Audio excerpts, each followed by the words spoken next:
Hi everyone, this is Chaz versus Anoushka. Let's get into it. Okay, so we got a Ray Lopez. Okay, yep, castles, bishop c5. Always worried about doing stuff like this because of the fork trick. You sack the knight for the e-pawn and then pawn fork with d4. However, in this case, this e-pawn will be on pre by the looks of it. So I'm not sure the fork trick is that effective. So, if we throw this sort of thing in here, it, it does seem like black can he take this? Maybe not. According to the engine, throwing in something like c6 first, hitting the bishop is the way to go. And that looks pretty cool, actually. It gets complicated. If the e-pawn was defended, like instead of castling, if white had played knight c3, then the fork trick would be great, because then your e-pawn's defended. Okay, let's get rid of this. Let's have a look. That wasn't played though. c3, which looks like a pretty strong move to me as well. It takes advantage of the bishop being on c5 because you're going to get d4 in with tempo. White should be able to build up a big center. Black needs to find a way to sneakily steal this e-pawn so that white's center's not too huge. In fact, taking it straight away might actually be a good option here. Because rook e1 isn't really possible with the bishop and the knight hitting f2. So d4 would be the natural move here, and it wouldn't surprise me if this was all still book. Let's have a look. Yeah, we're actually in a book line at the moment. Yeah. So takes. It does look like black can steal that pawn and get away with it. Yeah, something like rook e1, for instance, is just answered by d5, and black has the time to castle and avoid f3 piling on the pin piece sort of stuff. So here, yeah, I'm really liking this idea of grabbing this e-pawn now. c3 is pretty ambitious. Maybe the fork trick is just best after all in the long run. Just this line here, despite the extra complications that can exist after this. Yeah, so like if the bishop goes back to a4, you get this sort of situation where if you take and then he takes back, yeah, this e-pawn is on pre. What is the material? So white has got the center, but black has got this d5 move coming in, and he's just gonna, well, not that, he's just going to get the center, or she is going to get the center back at some point after she's castled. Yeah, I like this c6 move because it introduces this idea of a queen b6 sort of check at the most irritating time. So anyway, let's go back. Let's have a look. c3 was played, but then rather than stealing this pawn, black has gone and castled. This is still book apparently. Okay. Sorry. So castles, d4 was played, and now taking was what was played. I can't say I like that. I got a feeling white's going to end up with a huge center. I know white's got two pieces attacking e5, but I mean, knight g4 is going to come in and mop it back up again. Maybe just bishop back to b6 is the way to play this. And if white tries to steal a pawn like this, for instance, you can just steal this pawn here because you've got this c5 square for the knight. It's not going to get trapped. You go c5 and then into e6 and sit, and that'd be a great place for the knight to sit in front of the advanced center pawn. Yeah, the fact that this pawn is on pre the whole time means that white just doesn't have that extra move he needs to get a massive center. But after taking was played, after black took the pawn, now we've got this e5 push that might be able to save the pawn and give white an amazing position. So what was played here was bishop b4. That looks like a target there. There's queen b3 sort of stuff here. Queen b3 threatening the removal of the defender, to chop off the knight, which is defending the bishop, and then grab the bishop with your queen. Queen b3 is great as well because it defends the d5 square. So after you get your e5 push in, the knight can't go to d5 anymore. No, bishop b4 just looks like a big target. b6 looks a lot more sensible, or back to e7 because this pin is going to be a problem. Could be a massive problem. So yeah, bishop back to e7 might be the way to play. I mean, white's got a big center. This is definitely very frustrating. A move like d5, for instance, and your knight probably has to go back home to b8. It just looks like it's going to get trapped on the edge here somewhere if it tries to jump out to the edge. As you can see, white's got all the play here. Maybe b6, but I mean you're still running into moves like e5, which is just frustrating. You know, I mean knight d5, and you've got moves like queen b3 or bishop c4 even, which can be a problem. And you know, you might think a move like this has got it safe, you know, got it covered, but then bishop g5 pinning the knight to the queen is just frustrating. Threatening to just grab a free knight. So black's in all sorts of trouble here, and I think the big problem occurred when this pawn took this pawn. I think you needed to take here, and you don't have to worry about pawn takes pawn because knight there, and knight takes pawn. I don't think is an issue as well, because it's the same thing. You just grab here, and you've got this c5 square. So the fact that this e pawn is on pre the whole time is kind of what lets black escape playing like this. Okay, so black played e takes d4, and now it's very, very difficult. I'm just cleaning up the variation tree. Okay, so bishop b4 was played, and I mean that stops a rook jumping onto e1 and defending the e pawn. But yeah, queen b3 looks really, really strong to me. Queen b3 is just painful to deal with. White didn't play that though. White played a3, which should also be quite strong. I think queen b3 is a little better, but this is pretty good. So the bishop ran back to a5, and now, yeah, every move you have to look at d5 and e5 as the two possible advances and see whether or not they're the right thing to do. See, a move like d5 starts to look very attractive around about now because if the knight jumps back to e7, you want to then, if you want to then immediately go d5, d6, pawn forking the pawn and the knight. And if you force your opponent to take here, she ends up with doubled isolated d-pawns. And you know, one of them you can take back straight away, but you probably wouldn't. You'd probably just leave the doubled isolated pawns there and complete your development and then come bearing down on them with rooks. So d5 is an option. e5 also looks really good. Like, I don't think you have enough time to do stuff like this because this e-pawn is on pre the entire time. A move like e5 though is painful because after this, you've got a few options here. You might kick this first, and then you know, bishop c4 maybe.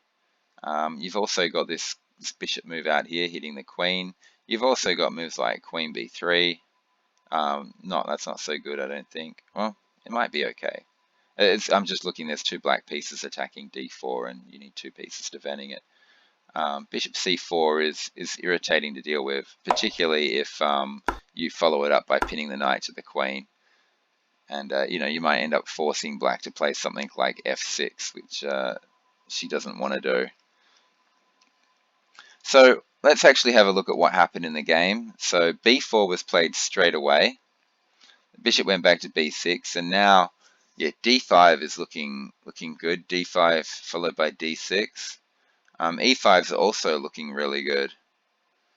So these knights are just so uncomfortably placed. One of these two moves needs to be played now, I think. I don't think we should leave any more time before doing it. E5 has the attractive option of, you know, after the knight goes here. Or there is another option. This is something which happens every now and again. The idea is the knight looks like it's trapped, but it's not really trapped because you can play d5 to defend it. And if white takes en passant, you take back with the knight. So that's also a possibility.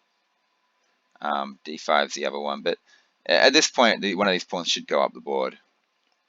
White played knight c3, and that probably lets black get back into the game. Let black play d5, and once this pawn gets to d5, most of black's problems disappear.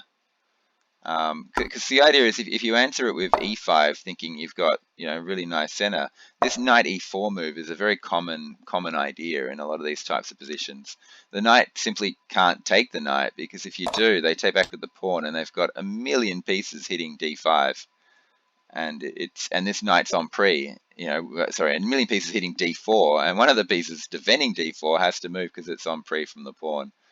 So like if you play knight here, then this all just falls apart, and this pawn can often end up being overextended, and very hard to defend. Becomes a good target for black to go after. Black should be quite happy. She should be happy with that position here. So d5, I think, is great. I think it's exactly what black should be doing right here in this position, and it really shows last move either d5 or e5 need to be played. Like d5, knight e7, d6 is looking really good to me, because after the pawn takes, look at black's development. When is this bishop ever getting out? These pawns, neither of them can move. Black will be forced to sack this pawn just so this pawn can come up the board, and this bishop can finally get out. Black is going to be undeveloped for a very long time, and this, you just develop knight c3, and then you can just develop all your pieces. If you can get bishop g5 in, that'd be great. Threaten to double your opponent's pawns, and then get your queen in position, get your rooks barreling down these central files, double the rooks on the d file. This is just great for white.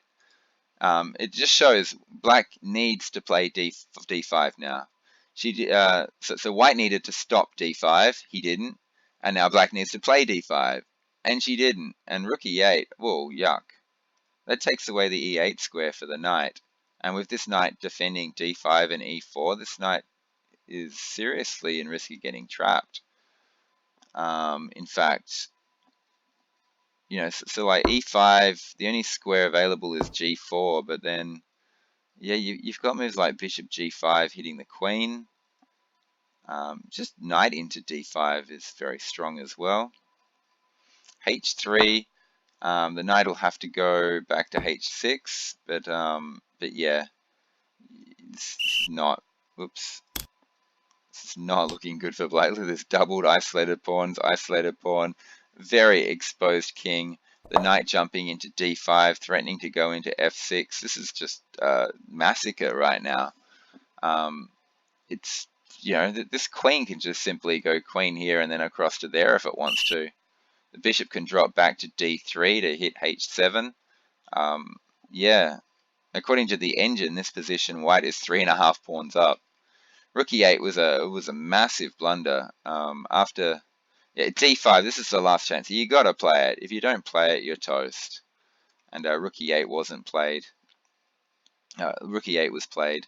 Now white needs to just go e5, and black is just gone. But white didn't. Oh, what? Just looking at it, white played rook e1, and that gives black the move she needs to play d5. And, it's probably too late now, d5. I think white's going to get some sort of advantage no matter what you do. But at least this gives you a fighting chance. And so after rook e1, d6 was played. No, it has to be d5. Now white just has a very comfortable position. He should be very happy with this position here. And, in particular, look, it's pinned the rook to the knight to the rook. Just d5 wins material. Yeah, d5 stops, d6 walks, I just realized that, walks straight into a pin. You're just getting your knight pinned to your rook and just allowing white to play a pin pylon, which is exactly what happened. So what was played? d6, and yeah, well done. Chaz found it. Simple pin pylon, pins a knight to the rook, and now this is not so good. Maybe bishop d7 needs to be played. Yeah, this is really uncomfortable, because after pawn takes knight, you can't even take it back, because then there's a bishop fork going on. What did black play? Black played a6. Whoops. It doesn't really help matters. The bishop just goes back to a4. I'm not sure if this included move a6 helps black or not. it keeps knights out of b5 maybe, but at the same time, after this knight gets chopped off by the pawn and the pawn takes back, this bishop won't have the a6 square anymore to come out on. Not that it wants to come out on that square. I'm not sure how black should play this. I'm not sure a6 is right, but yeah, bishop d7 is the natural move. But after pawn takes, b takes, bishop a6. Yeah, okay. What about just moving the knight? What about just saying, okay, I don't want to lose a whole piece. I'd rather just lose the exchange. And playing something like, knight here or something. Just let white take this, take back with the queen, and you're the exchange down, but it's still equal number of pieces. 2 bishops, 2 knights versus bishop, rook, and 2 knights. When you're about to lose material, it's important you find the way to get the most compensation for the material. A6 bishop there. So she's gone bishop d7 and said, okay, I've lost a piece. Maybe that's not such a good idea. Maybe knight e5 is the way to do it. Give up the exchange rather than giving up a piece. Okay, bishop d7 was played. Whoops. And then after takes, yeah, white is just a whole piece up. This game is pretty much over. So bishop g5 was played. Yep, that's good. A5. It looks like black's trying to get some counterplay, opening up the A file. It's hard to tell how black should play this. This is you're just a piece down and your knight's pinned and this bishop's kind of not very active. So A5 was played, and then E5 was thrown in. E5. I mean, it opens the position up. I don't think it's good or bad. I think it's a decent, it's an okay move. D takes E5. Rook takes E5. What about knight takes? Surely knight takes is better because you're immediately threatening to win the C6 pawn. Yeah, that's frustrating. And with the knight sitting on E5, you introduce ideas like bishop B3 hitting the F7 pawn, queen B3, or a queen F3 threatening to double and the knight can't move because your queen is hitting F7. Surely knight takes is better. I think maybe white's logic here was I just want to trade off as many pieces as possible because I'm a piece up. So even though knight takes is better, I think this is fine. You can't blame white for playing rook takes. So yeah. So sorry for the pause. I'm just looking at the option of taking here, but no, you need to grab this pawn first. So rook takes was played, and now what does black do? It's just frustrating. Move the bishop maybe? I don't know. She chose to take, and then the knight took, and now the threat is pretty nasty. I mean, you're threatening just to to remove the defender, just take the knight and then win the bishop. And there needs to be a solution to that. You can throw in an in-between move like pawn here. Bishop e6 can be played here, but yeah, I mean, you're going to lose this pawn. The queens are going to get swapped off. It just allows white a whole pile of simplifications. But I mean, what else do you do? So this is the idea of the engine, which is just add a bit of complexity to position, but then you're just left back in the exact same situation again. This is very tricky, and I just looked ahead and I can see black actually fell for the tactic. But considering how difficult this position is to play for black, yeah, it's hard to not fall for some sort of tactic in this position. She tried queen e8, attacking the knight maybe, but this just loses a piece, just takes, removes the defender, and then grabs this. Can you take with the queen? No, you can't. So now the thing is, you can't just immediately pin the knight to the queen. Not that it does anything anyway, because this bishop just grabs here. You got to deal with a knight fork threat. So queen e7 was played. Maybe king move is better. King h8 or something would be a better way to play it. But anyway, queen e7. The bishop took the knight. The rook came in and pinned it. But then this knight jumps into d5, and yeah. I love white's pieces. This game is completely over. So queen, whoops, my arrow keys aren't working. Oh, or my computer's locked up. Or the program's locked up. Program locked up. Okay. Knight g5, queen e6, knight takes, check. King g7, what? Yeah, nothing you can do about it. Queen g4, check. And now the queen's swapped off, and then the knight came in here, and this game's done. Back here, I thought I saw a mate in 12. No, I didn't see a mate in 12. I saw a mate in 12 on the engine. Yeah, queen h5 would actually be better. You don't need to swap the queens off. Swapping the queens off is just the safest way to play, but this is actually a mate in 10 right now for white. Pretty cool stuff. I'll let everyone at home work that out themselves. Okay, so queen g4, queen took g4, knight takes g4. I think at this point black had had enough and just resigned. So yeah, well played to Chaz. Lots of things to learn from this game, particularly in the opening. These Ruy Lopez's are quite tricky and need some very careful play. And I think both players made lots of mistakes here. Black not getting that d5 in when she had a chance, and White not playing d5 to prevent d5 when he had a chance. Okay, everyone, I hope you all learned something from that game. Thanks for listening, and I'll talk to you all later.